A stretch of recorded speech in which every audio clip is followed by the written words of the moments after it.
पिछले लेसन में हम लोगों ने एक इमेज के ऊपर कलर और लाइट एडजस्टमेंट जो है वो अप्लाई की थी, और मैंने आपको बताया था कि नेक्स्ट लेसन में हम उसी इमेज को जो है वो वहाँ से आगे ट्रीट करना शुरू करेंगे।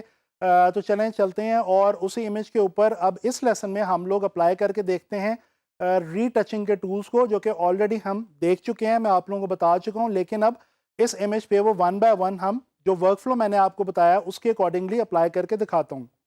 चलें जी, अब हम इसको जो है वो रीटच करना शुरू करते हैं इमेज को। और जैसा कि मैं आप लोगों को बता चुका हूँ कि इस इमेज के अंदर काफ़ी ज़्यादा जो है वो मार्जिन है हमारे पास, आपको फ्रैकल्स नज़र आ रहे हैं, स्किन के अंदर भी कुछ प्रॉब्लम्स हैं।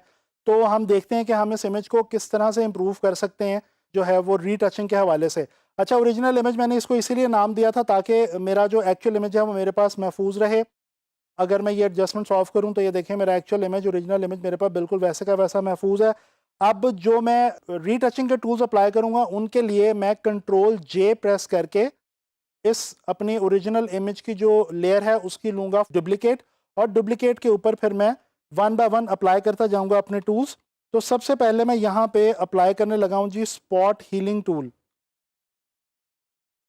जैसा कि आप देख सकते हैं कि स्किन के अंदर काफ़ी ज़्यादा सारे स्पॉट्स आपको नज़र आ रहे हैं, और आपको याद होगा कि मैंने स्पॉट हीलिंग टूल आपको बताया था जिसकी मदद से हम जो है वो ये स्पॉट्स बड़ी आसानी से स्किन के अंदर से रिमूव कर सकते हैं।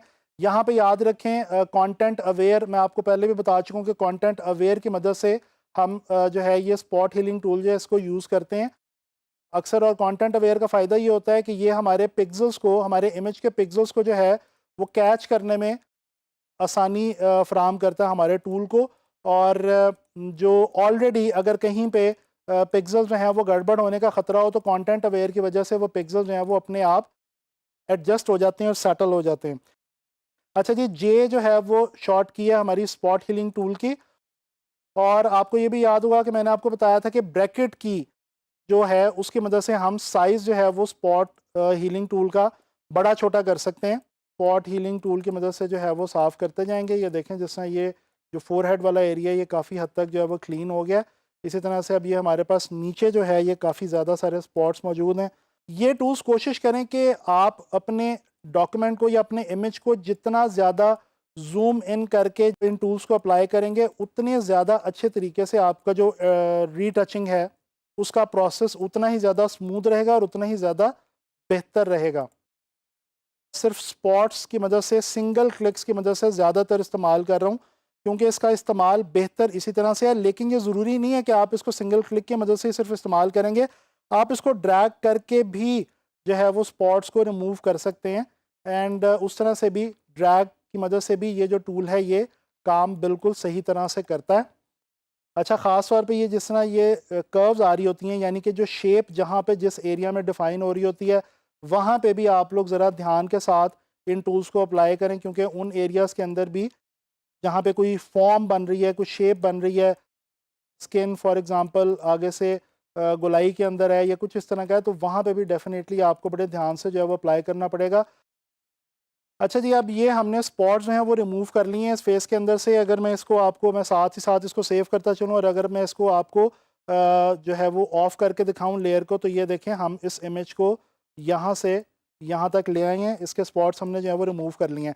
अब इसी को मैं दोबारा डुप्लिकेट कर रहा हूँ लेयर को, और यहाँ पे मैं खाली हीलिंग टूल जो है, जो ऑलरेडी मैं आपको पहले भी आपको याद होगा बता चुका हूँ, वो मैं अप्लाई करके बताने लगा हूँ। इसकी भी शॉर्ट की जनाबी अली जे ही है, और ये भी यहीं पे आपको मिलेगा हीलिंग टूल, ठीक है। और हीलिंग टूल की मदद से अब मैं क्या करने लगा हूँ जनाब अली के ये कुछ एरिया यहाँ पे मुझे लग रहा है कि ये हील होने वाला है, तो इसको ज़रा थोड़ा सा देखते हैं। ऊपर यहाँ पे आप सैंपल पे क्लिक कीजिएगा सोर्स में, और यहाँ पे करंट लेयर और डिफ्यूजन आपकी मर्ज़ी है, आप 5 to 6 रख सकते हैं। अच्छा जी, आपको याद होगा कि बेसिकली हम क्या करते थे कि हीलिंग टूल की मदद से हम पहले एरिया सेलेक्ट करते हैं, पिक्सेल सेलेक्ट करते हैं, और फिर जो हीलिंग टूल है, जो पिक्सेल्स हमने सेलेक्ट किए होते हैं, जो पिक्सेल्स हमने कैच किए होते हैं, उन पिक्सेल्स को हमारी जहाँ पे हम जाके अप्लाई करते हैं वहाँ पे ये अप्लाई कर देता है। तो हम जनाब अली वही वाला काम यहाँ पे इस वक्त जो है वो अब इसके साथ कर रहे हैं।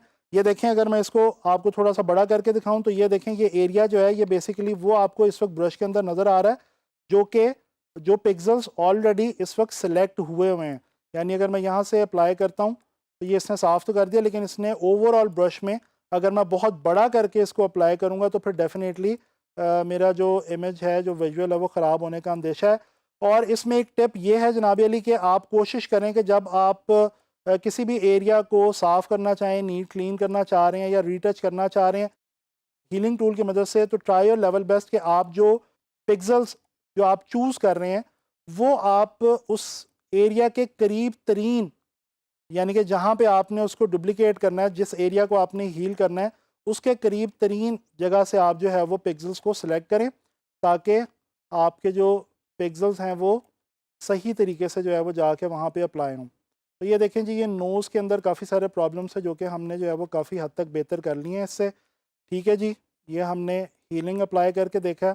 ये देखें, अब हम क्या करते हैं, मैं इसी को दोबारा डुप्लिकेट कर रहा हूँ और मैं यहाँ पे अब आ रहा हूँ जनाब अली, हमारे पास एक और टूल यहाँ पे ही मौजूद है पैच टूल के नाम से।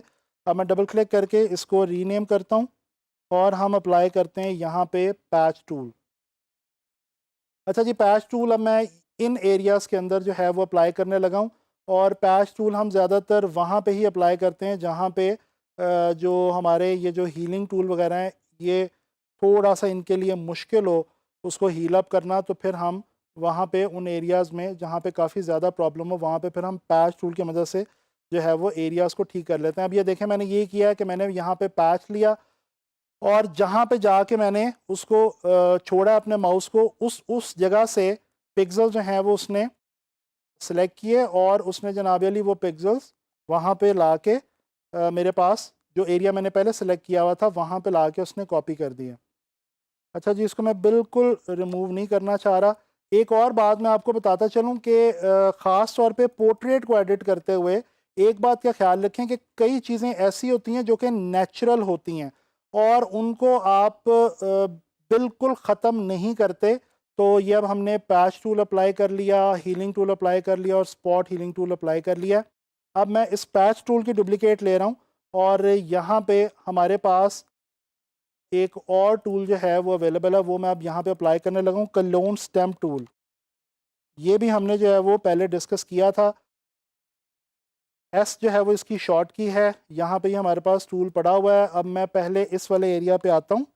अच्छा, कलोन स्टैम्प टूल में भी हम आपको याद होगा कि हम पहले एरिया को सिलेक्ट करते हैं, फिर उसके बाद हम उसकी जो है वो डुप्लिकेशन करते हैं। ओपेसिटी हम इसमें थोड़ी सी कम कर लेते होते हैं ताकि फ्लो भी थोड़ा सा कम कर लेते हैं, क्योंकि ये ब्रश की तरह काम करता है। तो हम ओपेसिटी वगैरह थोड़ी सी स्मूथ कर लेते हैं सो दैट के हमारा जो जो एरिया हम स्मूथ करने लगे हैं, जिस एरिया को हम स्टैम्प करने लगे हैं, जो है वो स्मूथ तरीके से हमारा जो विजुअल है वो एडिट हो और वो बिल्कुल जो है वो एकदम से कुछ पैच सा लगा हुआ है वहाँ पे जो है वो फील नहीं होना चाहिए। तो ये मैं इसको थोड़ा सा यहाँ पे ये जो हमारे नोज़ का इशू था इसको मैं थोड़ा सा जो है वो सॉल्व करने की कोशिश कर रहा हूँ। यहाँ पे हम इसको थोड़ा सा बढ़ाएंगे और ये जो नोज़ है इसको हम थोड़ा सा, क्योंकि ये बात जहन में रखें कि जो हमारे ये देखें यहाँ पे ये नोज़ थोड़ा सा अंदर की तरफ फील हो रहा था, तो ये मैं उसको काफ़ी हद तक अब इसकी मदद से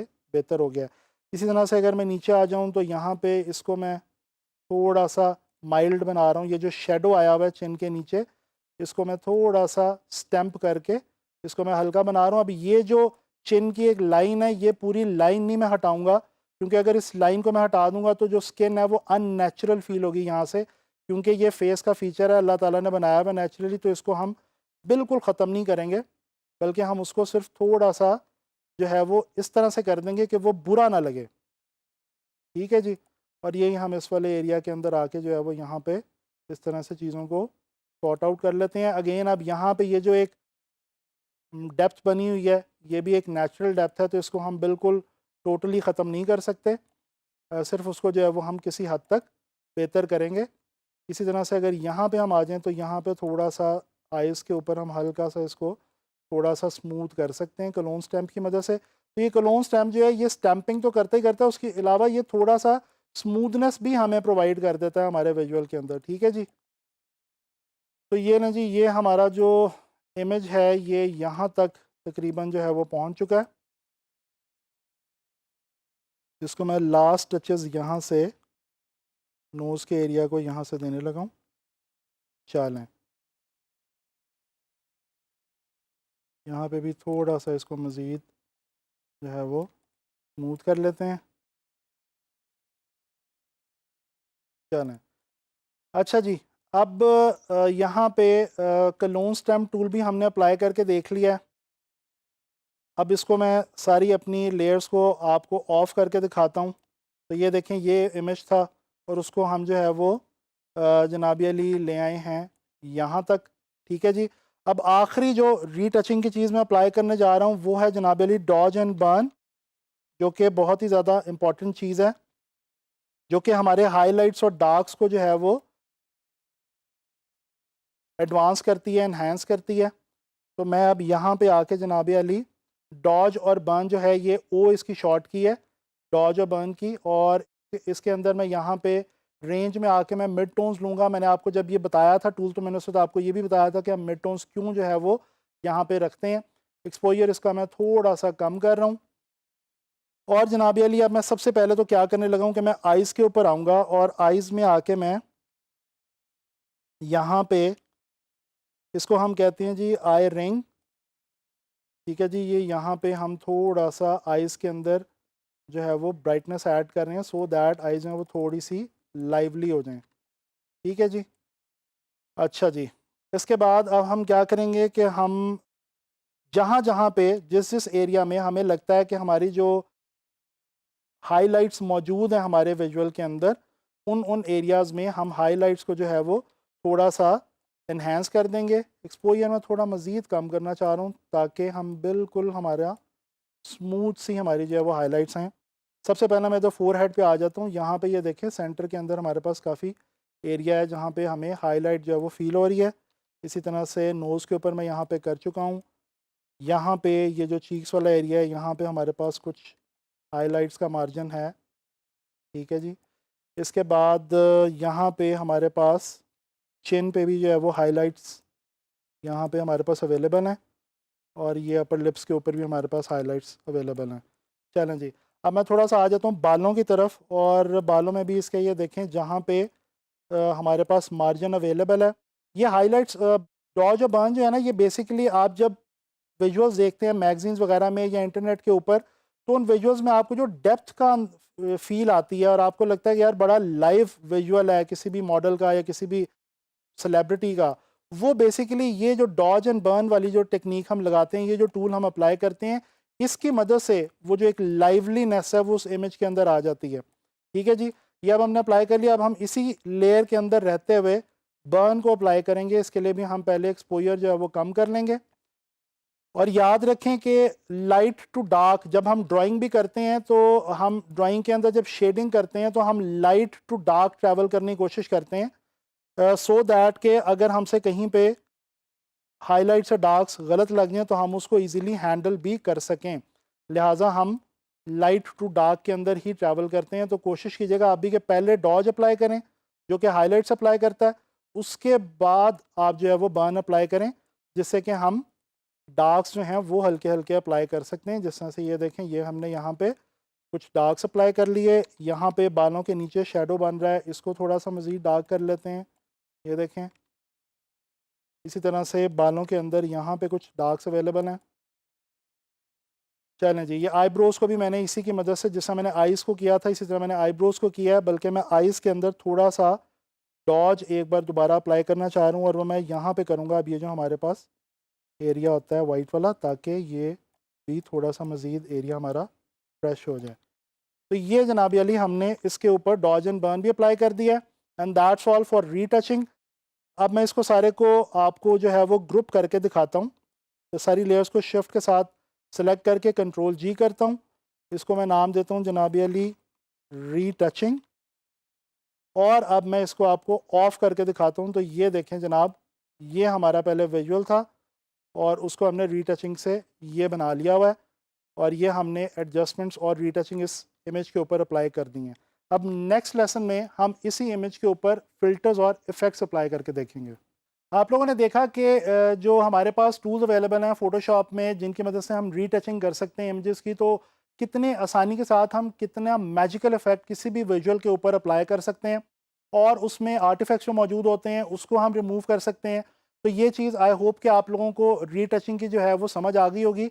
और एक बात मैं आपको यहाँ पे रिपीट कर रहा हूँ कि ये जिन टूल्स को मैं जिस तरह से आपको अप्लाई करके दिखा रहा हूँ जिस ऑर्डर के अंदर और जिस वर्क फ्लो के अंदर, आप भी कोशिश करें कि जब आप प्रैक्टिस करें इस सारे प्रोसेस की, तो आप इसी ऑर्डर के अंदर इन टूल्स को एक बार अप्लाई करके ज़रूर देखें। क्योंकि ये जो ख़ास वर्क फ्लो मैं आपको बता रहा हूँ ये फ़ोटो एडिटिंग के हवाले से बहुत इंपॉर्टेंट है, और इसको अगर आप फॉलो करते हुए प्रैक्टिस करेंगे तो डेफिनेटली आप बहुत आसानी से अपने इमेजेस को बहुत ज़बरदस्त तरीके से एडिट कर पाएंगे। नेक्स्ट लेसन में इसी इमेज के ऊपर हम मज़ीद काम करेंगे।